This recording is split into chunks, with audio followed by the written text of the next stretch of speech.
All right, so we've done trail reviews in the past, but let's do some overviews. Let me tell you about my top 5 places that I like to go here in Colorado. Let me start off by prefacing that when you're researching trails and you see a difficulty rating, a lot of times those are coming from guys in the Jeep world. So when they have bodies to damage and equipment that doesn't work quite like our UTVs, take it with a grain of salt. So in other words, you might see moderate to extreme difficulty, and it might be one of the easiest trails on a UTV you can ever encounter. But here's my 5 favorite that I have in my backyard. I would say it probably starts off top of the list, Penrose Commons. Mostly because of the accessibility of the trail, closest to home, and it offers a variety of different trail aspects that I like to participate in. For example, Penrose Commons in and of itself is pretty easy and open, with the exception of Independence Trail, which gets a little bit of technicality in there, a little bit of low and slow, which I like to seek out, and then a piece off of Independence is called Patriot. Patriot is something that I've never actually taken my OHV through. I would say that's probably more along the lines of like your rock crawler on 40s with rear steer type of buggy, because you're gonna get into some severe rock crawling in that aspect. Independence for the most part, can you mess up? Yes. Can you break some things? Yes. But if you know what you're doing and you have the proper equipment and a proper protection on your machine, I would say you'd be just fine. Penrose Commons in and of itself is lots of miles of wide open, pretty much nothing, some scenic views. It's a little bit flatter. It's down in the, obviously the town of Penrose area. So a little bit more of that Southern Colorado feel, more flat, more deserty, but still something that's fun and easy to get to, especially from Castle Rock. So like an hour and a half away from Castle Rock, but very accessible. And in the wintertime, there's gonna be less precipitation too. The closest to home is probably what takes me there the most. Yes, we have places like the Gulches or Rainbow Falls, but we'll discuss how those aren't my favorite areas and why I would recommend why those aren't my favorite areas and why I would recommend not going there in later videos. So outside of Penrose, my number 2 is probably Holy Cross, so going to a completely different area of the state.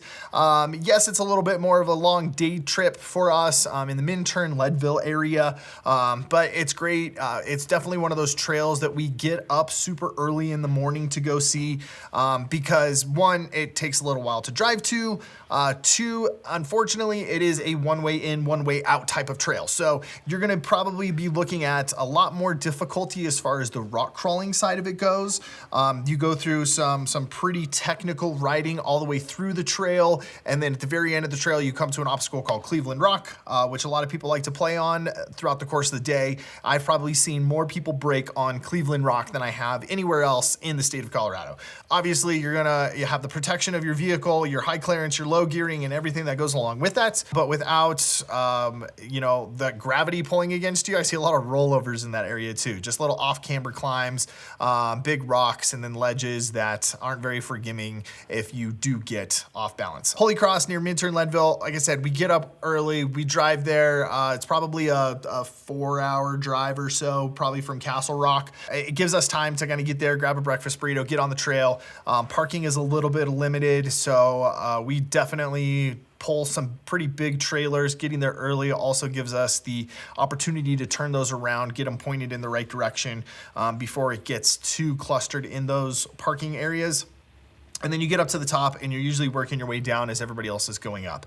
So like I said, the trail can get a little bit congested just because of the one way in, one way out. Super fun, super technical nonetheless. August 14th through 16th at the Norris Penrose Event Center, we're back at the Pioneer Rodeo. We had such a fun time last year watching the bull riding, steer wrestling, mutton busting, and then the demolition derby on Sunday. But this year we're adding a little bit of power sports touch. So get your tickets at pioneerrodeo.com, use promo code FURY at checkout. I would say my third area, or my third most favorite area to go to is Taylor Park. Now, Taylor Park in and of itself is hundreds of miles of trails. So you've Tim Cup Pass, Hand Cup Pass, St. Elmo, go play with some chipmunks. That's definitely one where I would go for several days. I wouldn't try to make a day trip out of it, although we have before. If we're making a day trip out of it, we'll probably go to a town like St. Elmo versus like Taylor Park Reservoir, just saving ourselves going over like Cottonwood Pass or something like that. So a little bit of drive time in the trucks and trailers, but super fun area, hundreds of miles of riding.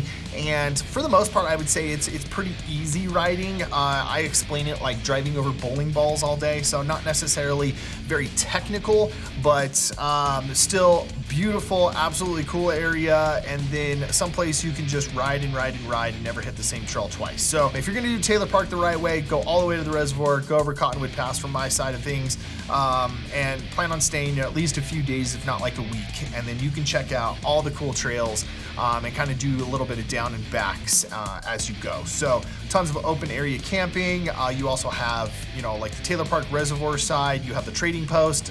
So it makes it very centralized. They have machine rentals, a little restaurant there, and then they also have hookup camping. So that's kind of like the main hub of everything, if you will, in the Taylor Park area.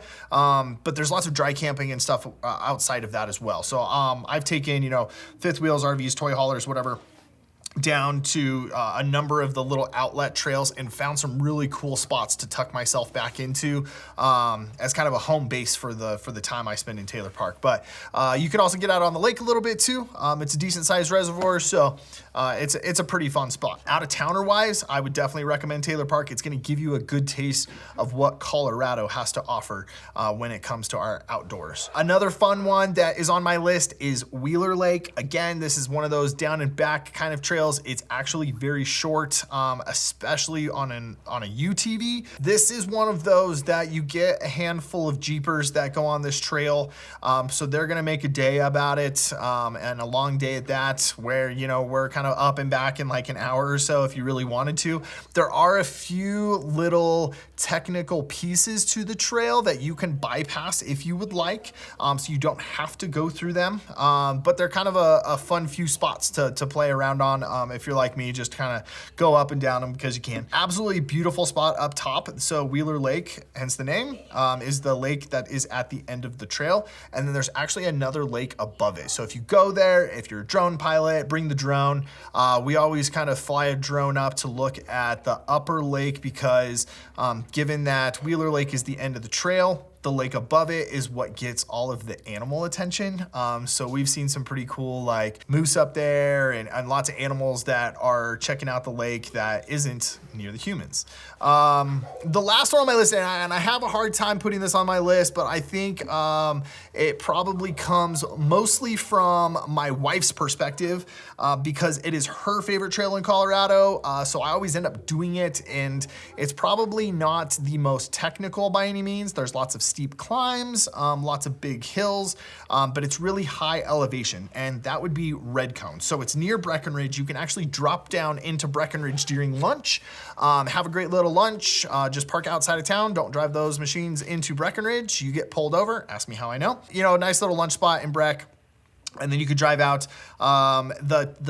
The ride from Red Cone into Breckenridge is probably about as most technical piece of the trail as it gets, although it's not that technical. So they call it the chutes. It's a little bit of off-camber stuff, but if you just take your time and just pay attention to which way gravity is pulling you, you'll be just fine. I have seen people roll it over right there, and mostly just becomes because there's such an easy trail system leading up to that they're not paying attention, and they're just kind of getting a little bit too off camber. But awesome place nonetheless, really high elevations. You're definitely above timberline.